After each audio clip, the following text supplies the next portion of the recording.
Superman isn't a stranger to this channel. He is one of, if not the gold standard of superhero archetypes. So it's unsurprising to see just how many characters have been inspired by or have parodied Big Blue over the decades. Alongside those heroic reskins of the Man of Steel are a whole slew of villainous facsimiles made to answer the harrowing, if now done-to-death question: what if someone with Superman's powers was evil instead of good?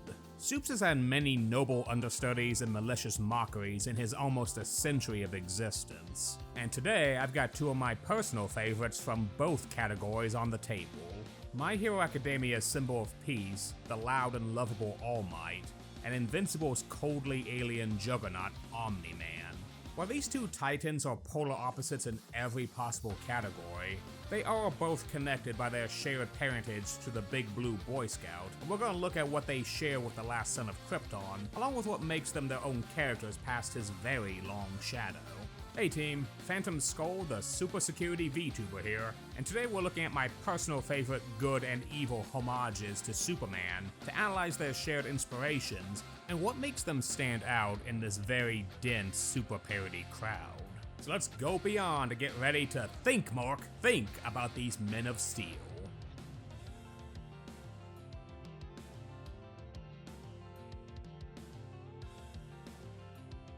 So obviously spoilers for all of My Hero Academia and current seasons of Invincible. While we will cover some aspects of Omni-Man in the comics, we won't go past what's been covered by the show for you show-onlys, because I'm not a dick like that. However, that does mean this video will be pretty All Might heavy, since we're going to go over his entire character history, even if we'll be trimming the fat to keep to the bare basics so this isn't a terribly long video. But with My Hero Academia wrapping up this year, and this possibly being my last shot to glaze my favorite modern anime character, indulge me if you will as I All Might all over the place. And for those who might be wondering, yes, Homelander was a strong contender with Omni-Man for the evil Superman with substance category, but I want to wait till The Boys' final season is out to do a video on him. Plus, that would require me to also address the GOP elephant in the room with his character, and that is a nuclear hot potato I'm not ready to catch right now, even with my current confidence to talk politics and superhero media. So let's start with an introduction to our mighty caped contenders. In the hero-saturated setting of My Hero Academia, there's few that set the gold standard for the defenders of justice than Japan's #1 hero. The man who inspired many to go beyond and always ensure the people feel safe, secure, and above all, hopeful for tomorrow. That hero was indifferent. I got some of you there for a second, didn't I? Get that piece of shit abuser out of here. All Might needs no introduction for a lot of modern shonen fans. The iconic symbol of peace whose exploits ushered in a golden age of heroism, with many fledgling heroes following his example. A dashing, powerful, but kind champion who always saved the day with a smile. When villains and disasters struck, the people would see this brightly colored knight leaping into the fray with the most calming of grins, boldly declaring, "You have nothing to fear, for I am here." But behind the smile and bravado, the symbol of peace held many secrets, particularly the fact his quirk, aka his superpower, was not his own. It was a special and closely guarded quirk known as One for All, a power that consolidates strength and quirks with each user it passes to, each one with a duty to uphold peace and justice, and to stop its antithesis, the vile criminal mastermind All for One. During a pivotal battle, All Might and All for One grievously wounded each other, forcing AOF basically on life support while he recovered, but crippling All Might to the point that he lost his stomach and one of his lungs, and forced to find a successor now that he was on borrowed time. That successor would be the quirkless but brave high schooler Izuku Midoriya. Inspired by his bravery and insistence to do the right thing matching his own, he bequeaths the power of One for All to him, now serving as his mentor alongside other students at UA Academy. But as his strength slowly whittles away and All for One's own handsy successor takes the stage, what will the symbol of peace do when he can't Detroit smash the evil coming for his young protege? In the bloody and grim setting of Invincible, there's few who don't know the name Omni-Man, Earth's greatest hero with his only competition for the title being the Guardians of the Globe. For years, this stern but heroic alien defender has helped stop multiple threats against the Earth, most of them single-handedly. Under the name Nolan Grayson, he lives a quiet life with his wife Debbie and teenage son Mark. But everything changes when Mark develops his father's unmatched powers, and Nolan realizes it's time to mentor the young hero to fulfill his destiny, and also drop the mask and slaughter Earth's champions in preparation for an alien invasion. Yeah, Omni-Man, like All Might, has a secret, but his is much darker and more twisted. He was no hero. He was an agent of the sociopathic Viltrum Empire, sent to soften Earth up to be bloodily colonized by these Darwinistic monsters. And now that his son has developed his Viltrum powers, it's time to prepare the wayward Grayson to take up the family business of alien conquering. But when his very invincible child stands against him, and Nolan himself has some second thoughts he buries under a lot of innocent bodies, what path will the alien warrior take when he has to choose between his family and his duty to his empire? All Might and Omni-Man, as I mentioned at the beginning, share a lot of their DNA with Superman by design, but in very different ways. All Might has quite a bit of Soup's aesthetics and symbolically being the vibe setter for their Earth's superheroes, or aura as the kids say. All Might's title, the Symbol of Peace, isn't exaggeration or clever marketing. His very presence and actions ushered in a true legendary era of peace and trust in heroes to handle the evils of their Earth. A lot of the people's trust and love in heroes can be attributed to All Might by himself. He was that good on the job. Many pro-heroes were inspired by his example. Hell, America's top hero, Stars and Stripes, was rescued by him when she was younger, and basically dedicated her entire life to being his disciple and living by his example. And in general, civilians felt much more at ease due to his good-natured valor and boisterous confidence. It's telling that My Hero's story takes a much darker and bleaker turn for the second half of the series after All Might's true situation is revealed to the mass public, and he's forced to retire after losing his powers. Without the Symbol of Peace, many lost their confidence in heroes. People became colder, angrier, and more inclined to give in to their darker impulses. That's the kind of influence All Might had on society. Superman himself is more than just a really strong hero. He's the hero of the DC universe. Many superheroes and even some supervillains greatly respect him for his endless empathy and ability to put others at ease no matter the circumstances. Metropolis is considered a golden city of peace and adventure despite the much higher likelihood of superhuman and alien threats, because people trust Superman will save the day. This one's a meta example, but Garth friggin' Ennis, the creator of the Boys comics and infamous for having the biggest hate boner for superhero comics and writing, respects Superman as a character to the utmost degree. All Might also shares his red, white, and blue aesthetic and overall Americana vibes, but there is an in-universe justification for why the very Japanese Toshinori Yagi was a bit of an Ameriboo, so to speak. During his younger years and not nearly ready to take on All for One, his mentor spirited him away to America, where the vile villain had less influence than operatives. While learning under America's heroes, he grew a fondness for the US of A that became his second home. Due to that, he tailored his hero costume based off its flag colors, and named many of his iconic attacks after states and cities. But above all, the main parallel between the two is personality. Superman is generally more even-tempered and mild-mannered compared to the boisterous and brazen All Might, but both share a boundless conviction to not just save everyone they can, but to ensure a brighter tomorrow for them. Their smiles are more than confidence, it's to put everyone else at ease, to know you have nothing to fear, for the hero has arrived. All Might's entire branding is his almost never wavering smile in the face of hardship and danger, to let the scared civilians know even in the face of evil, he is there to protect them.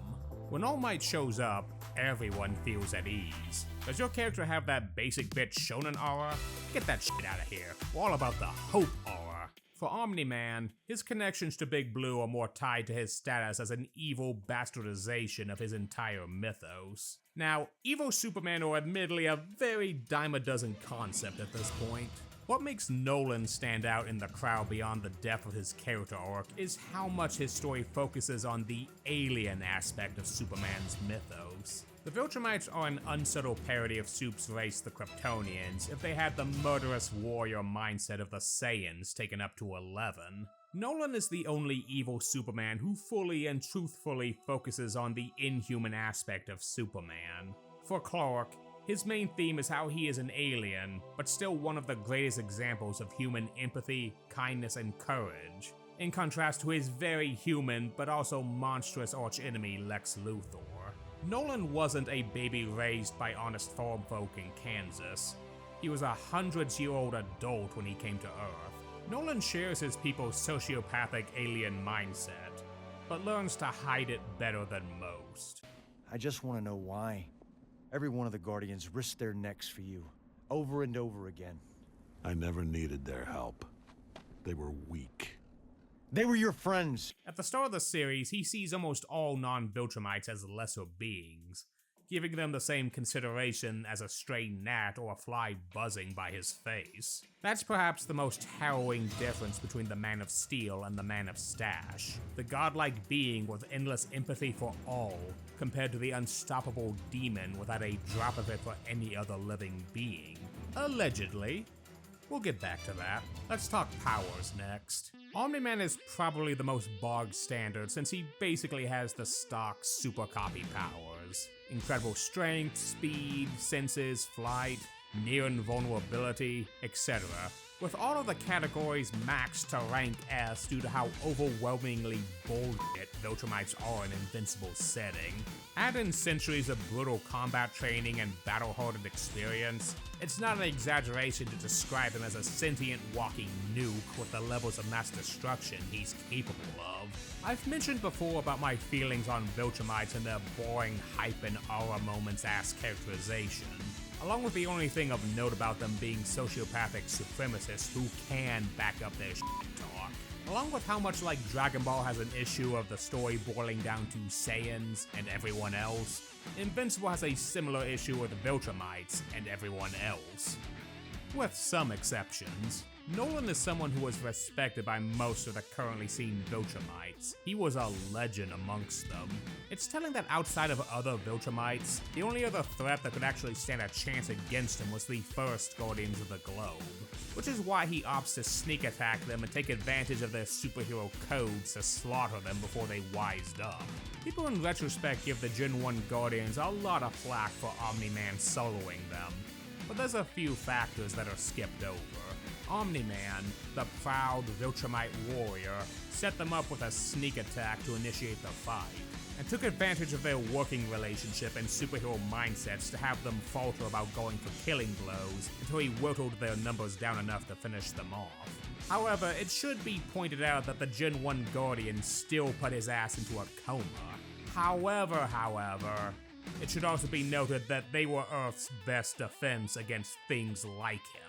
Because it's telling after he recovers and spends most of Season 1 trying to cover his tracks, that everything else Earth's surviving defenders throw at him is a minor inconvenience compared to his brawl against the Gen 1 Guardians. Nolan best captures the admittedly tired concept of someone with Superman's powers, but having none of his morals cutting loose on an unprotected Earth. But unlike some of the other examples that are mostly one-dimensional psychopath interpretations, Nolan shows it in the hands of a cold, calculating demon with a warrior mindset. More on that in a bit, though. All Might's abilities are oddly simple yet complicated at the same time to go over. Allow me to summarize. His quirk, One for All, is a power-stocking ability originally given to the more noble but weak brother of the power armory-filled mega-villain All for One. The brothers would clash, and the noble brother would constantly try to stop his evil, power-mad counterpart, up until finally having to bequeath the power to a different person. With each generation before dying, the current wielder of One for All would pass the quirk down to a successor, slowly growing its strength with each passing and adding the user's natural quirk to the arsenal, such as All Might's mentor, Nana's float ability. Unfortunately, All Might was never fully able to access these other quirks besides the super strength aspect. One for All was basically a stronger the more it was passed down power, with All Might just one generation short of One for All being ready to unleash its full quirk vault. This would be an honor given to his successor, Izuku Midoriya. But ironically, All Might, despite being quirkless like his understudy, would be the best choice for the power. One for All puts immense strain on a person who already has a natural quirk, which halves their life expectancy. All Might, while not able to access the other user's powers, outlasted all of them and was able to hold on to the quirk for 40 years and even lived after choosing a successor. And while he only had access to the strength aspect of the power, that's far from something to sneeze at. All Might wasn't the #1 hero just for having a good personality and branding team. He was a beast when it came to taking belts to villains' asses. His incredible strength combined with 40 plus years of superhero experience made him one of the most capable fighters and rescuers in the history of hero culture.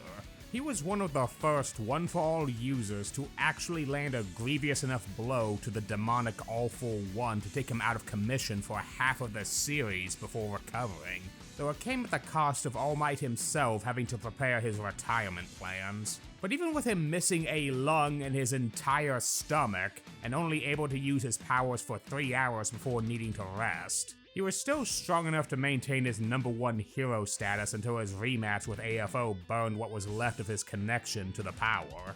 When fighting the first of the Nomus to save his students, All Might laments, while at the same time humble bragging about how it took 300 punches versus 5 punches to decidedly wreck this behemoth. 300 punches he delivered at Mach Jesus, by the way, and while it cost him every last bit of One for All he had left, his second bout with All for One, a maniac with hundreds of stolen and consolidated quirks at his disposal, ends with him getting knocked on his ass and under government imprisonment until his followers broke him out later.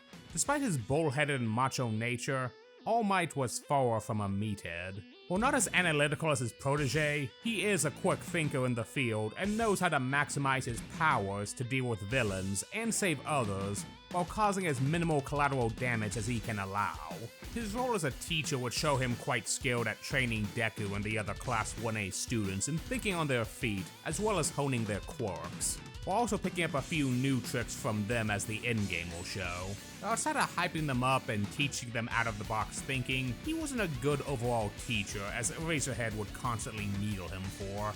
Truth be told, All Might did give a lot of gym teacher filling in for the actual teacher energy. We're not going to get into any power scaling talks about a hypothetical fight between these two, since 1, this ain't Death Battle, and 2, as much as I love my boy All Might and hate power scaling bullshit, come on, come on. We just had a whole section talking about how bullshit Viltrumites are. I mean, All Might in his prime could reasonably get a few hits in, maybe etch out a bloody draw. He'd certainly do better than Mark or Fart Mortal. But these space murder hobos are just built different, man. The flipping Steve Harvey looking one got disemboweled and still came back for round 2 on Nolan and won. Viltrumite meta is broken, gang. Before we continue, I do want to talk about these two's legendary voice actors because it would be a crime to overlook that fact. Omni-Man's being the iconic J.K. Simmons, who probably doesn't need much introduction. Old J. Jonah Jameson himself has a historic filmography of live-action, gaming, and animation credits, but there's a near impossible chance you haven't heard his voice before. His range with Nolan showing his dry wit and snark, and how quickly he can turn into a cold, chilling sociopath is one of the many highlights of Invincible. Meanwhile, Christopher I Voiced Your Childhood Sabat is one of anime's most iconic dub voice actors. From Dragon Ball to Full Metal Alchemist, One Piece to Ruby, this man has voiced many iconic anime characters and continues to do so today. His performance as All Might is memorable for giving him his boastful, courageous energy, but also his quiet, somber moments of reflection and regret. But as juiced up as their abilities are, they're more than just strong fighters in colorful tights. They're also fathers. Well, technically one of them is. Honestly, Deku's dad was such a ghost for the entire series, he and his mom might as well start calling All Might Daddy. All Might and Midoriya share a special bond, both being quirkless optimists in an ever-challengingly pessimistic land. They also met each other at their lowest moments, Deku having what little of his dreams of being a hero cruelly shattered by a pre-character development Bakugo, and All Might slowly wasting away and bitterly wondering if his smile was becoming a mask for everyone, including himself, as he desperately tried to keep up appearances despite his deteriorating condition. When Midoriya asked if he can become a hero despite not having a quirk, the solemn and slowly breaking hero gently, but realistically told him no. This was an attempt to save him from a lifetime of frustration, to avoid becoming the burnt-out, depressed shell he had become.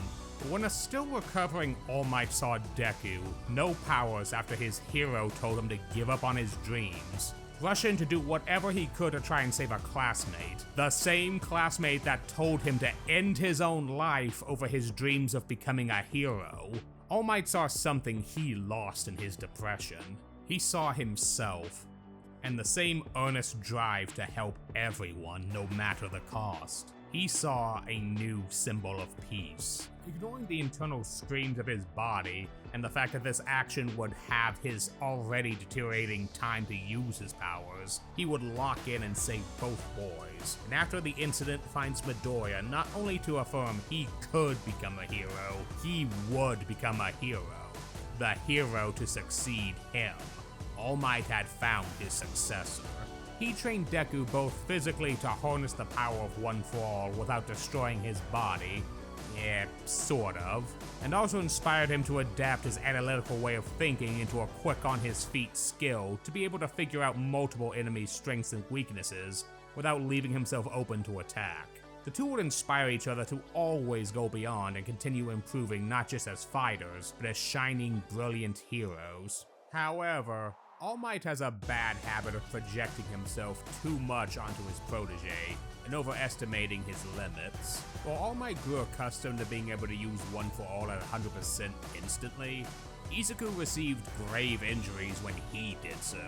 After receiving multiple scoldings from Recovery Girl for encouraging Izuku's self-destructive behavior, they both realized that the kid needed to be his own hero and develop at his own pace. All Might would tone down his self-sacrifice mindset, realizing, unlike himself, Midoriya was not built for that playstyle.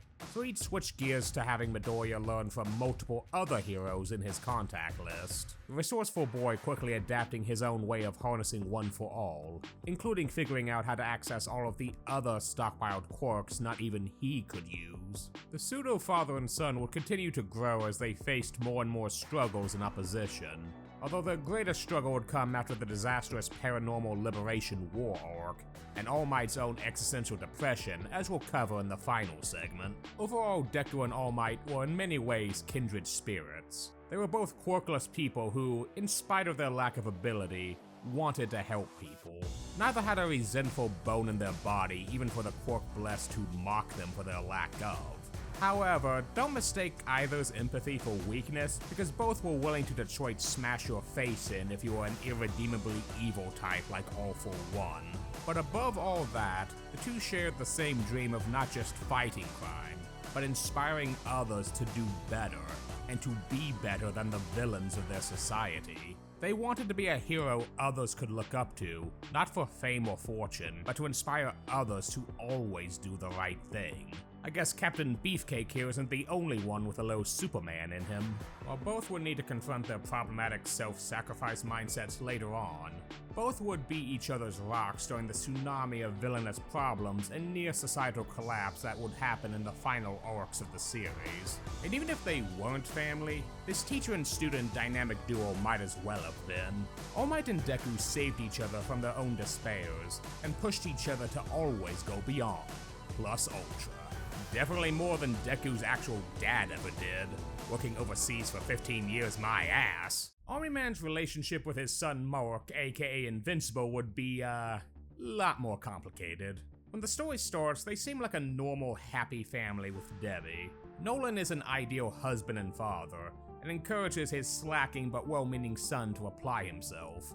in spite of not having powers. But Nolan's personality takes a 180 when Mark finally manifests his abilities. Nolan slowly becomes colder, more brutal, and his warm, heroic teachings suddenly become harsher, pragmatic lessons a bloodthirsty Viking would be teaching his son over any defender of justice. For Nolan, the time to drop the mask was now. With his son now able to become a Viltrumite, his cozy Earth lie was about to end, and he needed to undo 18 years of soft human teaching to prepare him for when his monstrous kin would be coming. Though in reality, Nolan was also preparing himself. When the masquerade finally ends and he can no longer keep the truth from his son, Nolan comes clean about the fact he's an agent sent to soften Earth up for conquest, killing the Guardians of the Globe, and how he truly felt nothing for the other humans he supposedly protected for almost 2 decades, including referring to his wife as a pet, a fun little distraction before he got into his job of mass slaughter and colonization. You lied to me. You couldn't know the truth. Not until you had your powers. Not until I was sure. Sure of what? Sure you were a Viltrumite. So if I wasn't, I'd just be one more human to conquer? His attempts to convince the heart on his sleeve Mark to embrace his true Viltrumite legacy and help prepare Earth for conquest falls on deaf ears, and the father and son begin a bitter battle for the planet. Though calling it a battle would be generous, as Mark, who throughout Season 1 struggled against many opponents, proceeded to get absolutely pulverized by his father. This is very much the appropriate example of the coughing baby versus hydrogen bomb analogy. Now, in the comics, their fight is pretty quick, and a lot of the deaths were just Man of Steel levels of accidental collateral damage, intended to show Omni-Man's true indifference to humanity. One of the few major changes in the show is that Omni-Man actively murders several people intentionally to try and prove a point to Mark and heaping on the trauma, leading up to the sick bastard forcing his son to be used as a battering ram against an oncoming subway train, and forced to watch as dozens of innocent people are turned into bloody paste in front of his eyes. I was wrong to raise you as a human. I should have prepared you better, taught you more. Your life has been soft and painless. You're a Viltrumite in blood only. Well, your true education begins now. This traumatic day for Invincible would lead to a blood-raged Nolan beating his son to near death, and cruelly saying he could just make another kid if he refused to yield. When the long-lived Viltrumite demanded to know what Mark will have in hundreds of years of living if he kept to his Earth-based morals, he weakly said he'd still have him. Despite his cruel nature, the fact he was about to murder his son finally clicks in Nolan's alien brain, and for the first time in centuries, Nolan hesitated, and ultimately spared his son and fled the planet. But this wouldn't absolve the wake of intentional mass death and destruction he left, along with the psychological scars he left on his wife and son. When they meet back up in Season 2, it's obvious that their relationship is #complicated. Mark wants to still love his dad, but is still traumatized and angered by his actions. Even more so when he discovers he abandoned them to start a new family on a bug planet. A new wife, a kid. You just replaced us. Except, bugs. That's not true. Mom's going through hell back on Earth, and you were getting it on with a grasshopper 2 seconds after you left. It wasn't like that. Nolan himself, as we'll cover in the final segment, was still sorting out his own conflicting emotions. And while his Viltrumite bloodlust was dulled, still held on to a pragmatic mindset with trying to get Mark in shape for an eventual visit from their murderous cousins. A visit that would come too soon and lead to a brutal fight that left Nolan captured, and the Viltrumites dumping his job of domesticating Earth onto him under the threat of scorch earthing the place if he doesn't play ball. Mark still hates his dad, but could see he was finally starting to change for the better, and that the ageless killer's experiences on Earth wasn't as much of an act as he claimed. Even his final words to his son as he was carted off was to read his books. which would reveal a plethora of Viltrumite weaknesses hidden within the pages of his campy sci-fi novels. Mark himself, who isn't the most mentally well-adjusted hero after 3 seasons of non-stop trauma, constantly balances the good, pragmatic teachings his father taught him with the consequences of his cruel actions. As much as he obsessed with not being like his father after the events of Season 1, he slowly began to sink into Nolan's mindset to an extent, becoming colder and more willing to enforce his will on others. And after once again getting his life wrecked and loved ones almost killed by his dimension-hopping hater nemesis Angstrom a second time, ironically adopts his father's brutal, pragmatic mindset over the ideal superhero one he desperately clung to during Season 3. They hurt so many people, ruined so many lives. Angstrom almost killed you and Mom even. So if anyone else ever puts my family or anyone I love at risk, I won't hesitate to kill them. The tragic irony being Nolan himself was finally gaining empathy as Mark was slowly starting to let his slip away. Which leads to our final topic, the men behind the capes and tights. Though they both have appropriately opposite emotions hiding behind their chiseled faces. An important thing to understand about Omni-Man before his character development is the fact the superhero aspect was always a mask. Nolan was never a hero, he was a warrior. To keep this very quick and basic, there's a concept between a character being a soldier or a warrior.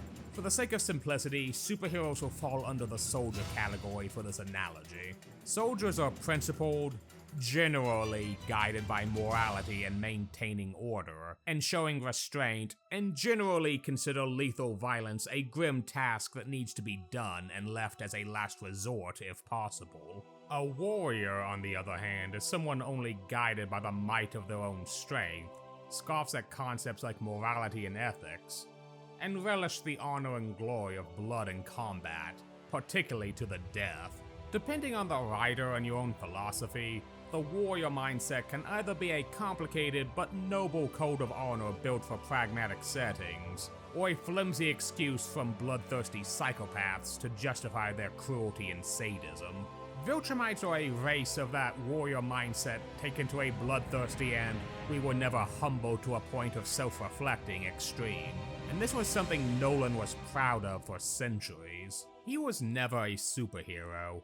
That part of him was always an act. Even with his character development in Season 2, he chastises his son for thinking like a superhero and showing restraint against other Viltrumites, demanding he think like a warrior before it got them both killed against their remorseless opponents. He served the Viltrumite Empire with dedication. He'd conquer hundreds of planets in its name, never giving a thought to the lower species he stepped on to do it. Then he came to Earth and met Debbie, and eventually conceived Mark together.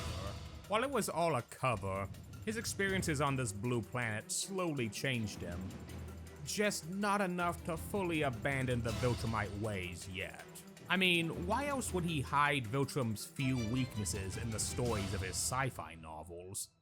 Novels he made before he left Earth, by the way. While he considered Debbie simply a temporary distraction during his infiltration years, her influence on his way of thinking was a critical component of sowing the seeds of doubt in his brutish warrior colonizer mindset. But when Mark developed his powers, he saw it as a sign to double down, starting with murking the OG Guardians, the only credible threat to the invasion.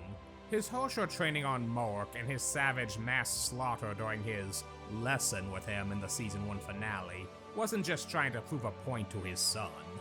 He was trying to convince himself to stay the path, and despite all the bloodshed and his Viltrum teachings demanding he kill his weak, unworthy son, he refuses, tearfully flinging himself into space instead. According to Alan, this is a pretty big deal, as a Viltrumite has historically never been seen abandoning their mission. In Season 2, we see he floated aimlessly through the cosmos, unsure what to do after abandoning his mission to colonize Earth, leading to him almost ending himself by letting himself float into the gravitational pull of a black hole. By happenstance or maybe fate, he noticed an alien ship being pulled into the sun's gravitational pull, and in a strange moment of altruism paused his attempts to Alt F4 himself to rescue them. This is when Nolan would meet the second love of his life, Andressa. While ruling the Thraxans and siring another child, Oliver, with her, the scarily short-lived Bug Queen would instill the final pieces Nolan's slowly budding humanity was missing. Having only a year to live, these aliens lived their lives to the fullest. Nolan, who was functionally immortal due to how long-lived the Viltrumites were, never thought much about the passage of time since nothing beyond the Viltrum Way lasted or mattered. But his son's final words on Earth, and his short time with Andressa, would help finally make things click for the ageless conqueror. When he sees the wake of destruction left by the Viltrumite trio sent to apprehend him and his Thraxian subjects decimated, he becomes overwhelmed and confused why he's feeling anything for these beings. His long-tormented son has to be the one to finally spell it out for him. Why? Why do I care about them? They were weak, short-lived, barely a species. They shouldn't matter to me. That doesn't mean they should die. You don't understand! I'm not supposed to feel this way! How is this better? This is how you should have felt on Earth. At that point, it finally became clear to Nolan. His growing empathy finally blooming for the Thraxans being slaughtered by his people, along with his newfound guilt for doing the same actions on Earth. After he's captured, he spends his time in prison wallowing in his despair, having no fight to either escape after his newfound awakening of feelings, yet refuses his people's offer to atone by returning to the fold. He chooses his Viltrumite execution, which comes off similarly to the concept of the Japanese samurai seppuku, a brutal ceremony where someone who's lost their honor gains some of it back by giving up their own life. Nolan was once again lost. His centuries of Viltrumite warrior honor and his newfound empathy and guilt clashing to the point that he welcomed death. Particularly when he realizes, despite his protests, he does miss his wife Debbie. Something unthinkable for the supposedly unfeeling, stone-cold Uberman. Things change once again when Alan the alien lets himself be captured, looking for Nolan in hopes of finding another defecting Viltrumite to join the cause against the near-unstoppable colonizers. The two kick up a slowly growing friendship speaking telepathically, bonding over their shared connection to Mork, and Alan showing his determination to see the good sprouting from the grouchy and depressed Nolan. When the stubborn Viltrumite embraces his execution, Alan starts a riot and fights against the Viltrumites attempting to kill Nolan. His new friend rescue it all even when he didn't even want to live, drives Nolan to finally shake off the final chains of his past mindset, teaming up with Alan to kill his Viltrumite assailant. Now free, Nolan reveals the Empire's darkest secret, that for as near unstoppable as his people are, their centuries of blood purity bullshit and culling the weak has left their entire race to less than 50. A secret that could give the greater galaxy a chance now that one of Viltrum's best was now on the path to redemption. Where Nolan goes from here, at least for show onlys because I'm not a spoiler-flinging asshole, is unsure. And given just how much more heinous the show made his past actions compared to the comics, he'll certainly have a much higher mountain to climb in his journey to atone for all of it. The fake superhero has a chance to become a real one in some regards, but regardless of where his path takes him, he has one solidified goal: making things right with his sons and ex-wife. Perhaps the greatest challenge this blood-stained alien warrior has ever undertook. But with a new outlook on life and a friend in tow, this mustachioed ex-conqueror is ready to take flight once again. For All Might, his inner feelings are less sinister, but no less potent. An important thing to understand about All Might is to ask this question: how much of the smile is a mask, truly? And I don't mean that in a sinister sense like you would with Homelander and his psychopathic, fake, nice guy patriot persona. In truth, All Might is a man with a lot of self-destructive tendencies and depression hiding behind his boastful and energetic nature. As a child, he saw his beloved mother and all of his family perish in the societal chaos All For One's reign of terror caused. Despite being quirkless, he begged the then holder of One For All, Nana Shimura, to take him up as an apprentice. Similar to the events that led to him and Deku's fateful encounter, Nana and a then quirkless Toshinori connected on their shared ideals of heroism. Nana always believed in not just saving someone physically, but also emotionally and spiritually. To let her smile inspire them to do the same, in a dark era where All For One's cynical and self-serving nature polluted most of Japan. A young Toshinori didn't want to become a hero for the fame or the glory, or to even avenge his parents. Hell, he didn't just want to do it just to do good. He wanted to set the example. He wanted his heroism to inspire others to do the same, to pass on the goodness and kindness of his smile to others to help fight this pessimistic society they found themselves in. At that point, Nana knew she had found her own successor. But this bond would soon be broken by All For One. Nana would sacrifice herself to allow Toshi and his fellow mentor Gran Torino to escape, which led to his flight to America. The trauma of losing his second mother figure would haunt him for the rest of his life, and instill an immense amount of survivor's guilt that led to his dangerous self-sacrifice mentality that he has today. Because behind his noble smile, All Might is someone suffering from trauma, who pushed those feelings deep down with his obsession of being the symbol of peace, the unstoppable paragon that laughed in the face of evil and flashed a smile that inspired entire generations of people to not just be better, but to become heroes themselves. But when his fateful battle with All For One crippled him, those destructive emotions would come back like a wrecking ball.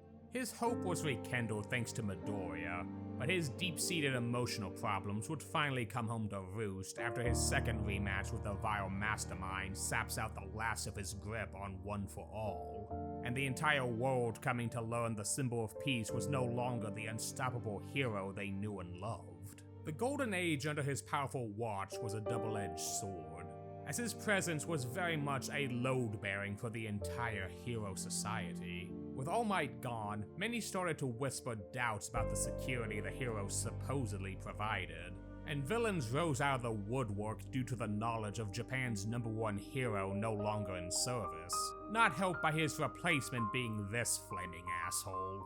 And then the Golden Age would finally come crumbling down after the events of the Paranormal Liberation arc, where the Hero Association's attempts to mass round up the entirety of All For One and Shigaraki's forces would end in complete disaster. The aftermath of this event left many pro-heroes dead, All For One's followers breaking him and many dangerous criminals out onto the Japanese populace, and Hero Society's reputation in the trash after the League of Villains air out many pro-heroes' dirty laundry. Many hero agencies would shutter due to them not being able to handle the societal backlash and criticism, leaving only the true heroes inspired by All Might overwhelmed as heroes went wild, and a now cynical, untrusting populace would form violent and sometimes bigoted vigilante mobs. And worst of all, his pseudo-son Midoriya, who had been going through his own traumatic conga line, and fearing for his loved one's safety due to All For One's threats, had slowly become an aloof and isolated vigilante who barely acknowledged his now broken mentor, keeping him at arm's length if only for his own safety. While his friends in Class 1A would work together to soothe his aching heart and help him stop his self-destructive path, All Might silently left his protege with them, feeling depressed at not being able to save him. As All Might wandered the streets, he contemplated both his current feelings of uselessness and looking back at his life as a hero. He lived a life of constant self-sacrifice to ensure All For One never hurt anyone like his beloved mentor ever again. Outside of his pro-hero co-workers, his surviving mentor Gran Torino, his late killed-in-action sidekick Night Eye, and the Shields family, he has no one close in his life until Deku.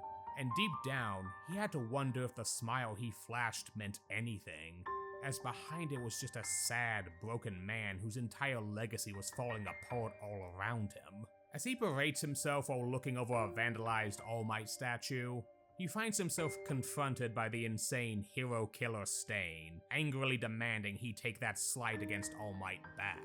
This video is getting long, so for quick context, Stain is a deranged serial killer known for murdering over 40 fake heroes, as he calls them. He's a deranged, blood quark-focused madman, angry at how bloated hero society has become with pro-heroes who lack altruistic ideals and a true sense of justice, only seeking glory, public adoration, and a paycheck.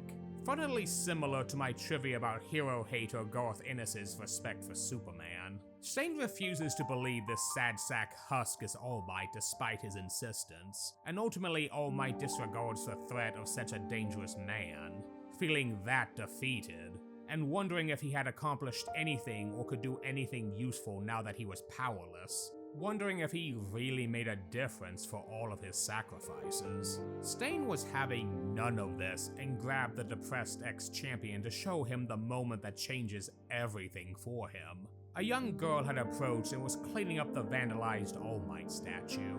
Stain reveals this girl comes every day to remove the cynical vandalism and clean the statue no matter the weather or even the risk from the anti-hero mobs roaming the streets. When All Might wonders why she'd risk herself over this, Stain reveals this young lady was a woman he had saved during his final confrontation with All-For One before losing his powers. She was the last person All Might saved. Stain says that what All Might did as a hero had nothing to do with his quirk, but that he always kept a smile on his face and did everything he could to help people. The embers of inspiration, the symbol of peace left behind, continue to burn within those who followed him, those he saved, and those he changed for the better. Much like the Man of Steel, All Might's example had become a great fire that, even in this current bleak moment of darkness, still burned brightly because of him. And because of that, they all had to continue to stoke the flame to keep it lit for those who'd come after him. He leaves the humbled and overwhelmed All Might with crucial info that would help in the coming war with the League of Villains, trusting the only hero he admired, and challenging him to apprehend the madman known as Stain once it was all over. After reconciling with Deku and sharing his info with the remaining heroes, the plans for the final battle with All-For One and his forces would commence. Now, we're hitting page 15 of this script, and even though I said this would be All Might heavy at the beginning, since we're not gonna use comic spoilers for Omni-Man, we are still gonna trim a lot of the fat about the final arc of My Hero, and only focus on the important bits for All Might, so keep that in mind. Because real talk, My Hero has a very goated finale, and I wish I had more time to give it the detail it deserves, but I do got a timeline to keep, so just please go check it out for yourselves. It is a fantastic show that sticks the landing. As the final battle between the heroes and the League of Villains would rage, a juiced up and recovered All-For One would set his sights on Deku, who was determined to not just stop the villainous mastermind, but try to save the soul of his broken and groomed dark prodigy, Shigaraki.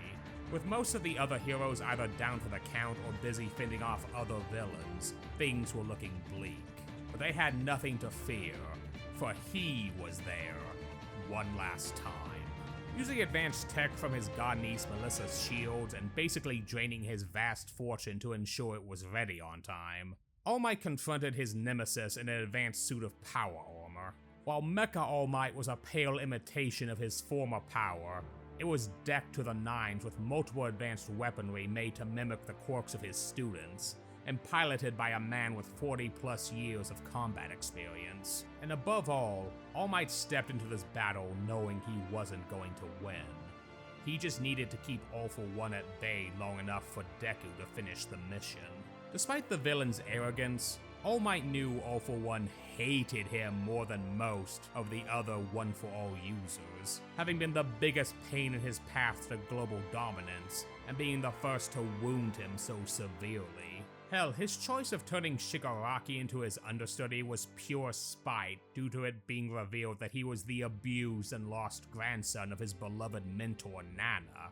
60% of his reasons for grooming Shigaraki was just to see the look on All Might's face when he reveals he's been beating up his surrogate mom's grandkid. He was that petty.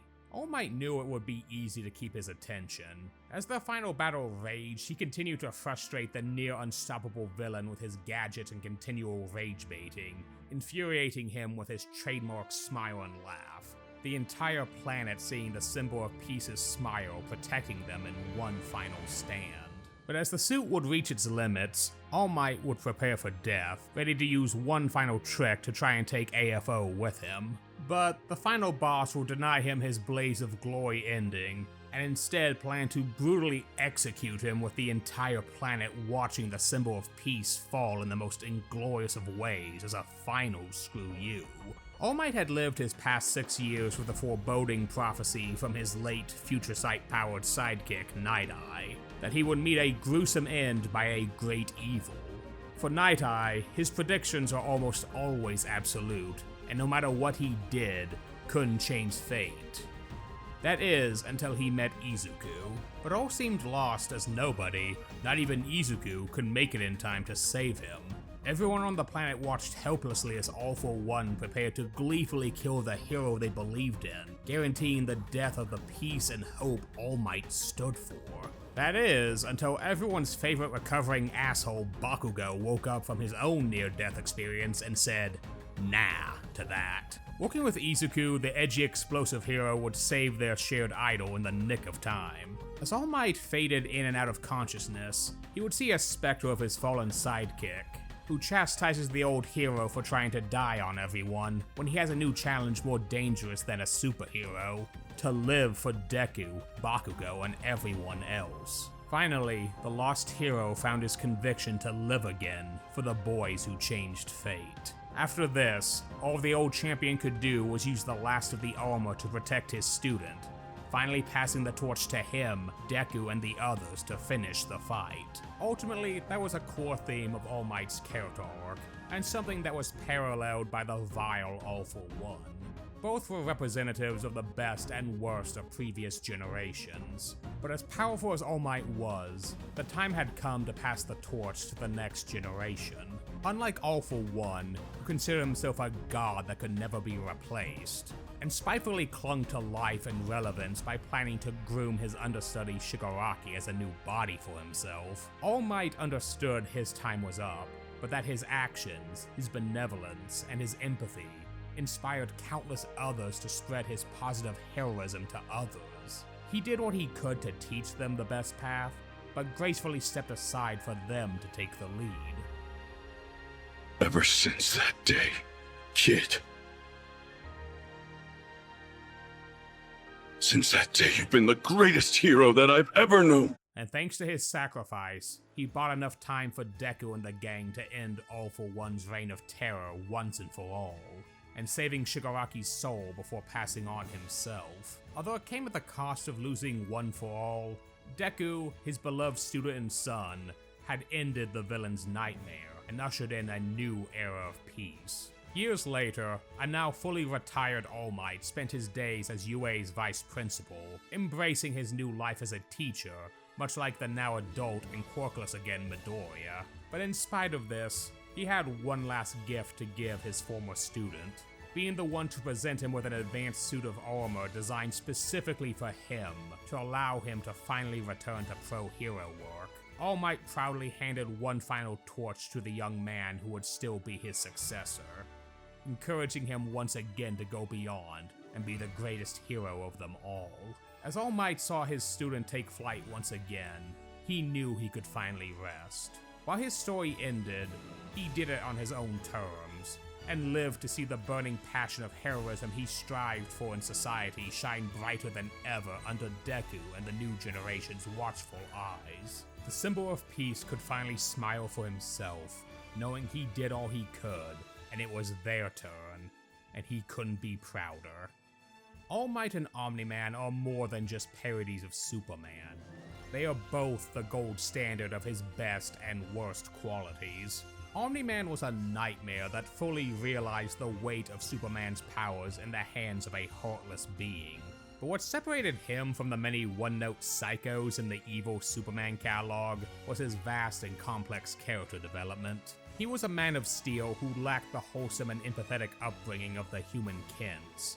and knew only the cold, ruthless doctrine of alien colonizers. His growth to learn empathy and his spiral from the weight of his actions finally hitting him are one of the many things that have compelled fans to love him in spite of his heinous actions. While he'll never be Superman in the spiritual sense, Nolan is on the path to overcoming his own dark nature to be a better person, which is one of the most iconic aspects of Superman's philosophy. And past the flash and muscles, All Might is hands down the most iconic anime character to ever embody the core elements of Big Blue. A man who did more than punch bad guys and save the day, All Might, much like Clark, strive to be an example for everyone to follow, should they choose, to better society and their fellow man. Both suffered from issues of self-sacrifice and pushing themselves to do more, but both also understood their influence on others, and the responsibility to foster that influence to ensure those that came after them would continue the fight for truth, justice, and a better tomorrow. All Might stood for everything that Superman believed in to the bitter end, and even after long giving his pound of flesh and passing the challenge to Deku, still always did what he could to help, like a true hero. Superman's influence on both these characters cannot be ignored, but they were both still their own characters. Whether you're intending to make a good or evil version of your own super guy in your own stories, all I can say is that both of these supermen are a good place to start for inspiration. Thanks for watching. Thanks for making it to the end of this video. Being my first hour-long essay, this was a nightmare to produce, with everything in between going wrong during it. So if you enjoyed it, please leave a like and a comment to help this video find its way to other superfans. This, above all my other videos, was a massive labor of love, and I'd love to hear from other fans of these fantastic characters. While you're here, please consider subscribing for more super security fun. I try to do 1 to 2 video essays a month where I can, but I also stream Grand Theft Auto RP and other games here and on the Popo site, so consider checking those out. And if you want, please consider becoming a member on my channel to help with improving our video output. I work a full-time job in between my VTuber adventures, so every little bit helps. If not, that's cool. I'd rather just hear what you think about the video. Likes, comments, and shares are worth more than gold to me. Got more My Hero and Invincible videos planned for the future, so I hope to see you at those. I can at least tease that next up on that to-do list is looking at a pair of explosive dicks from both shows. But until then, thank you all for watching, and I'll see you all next time.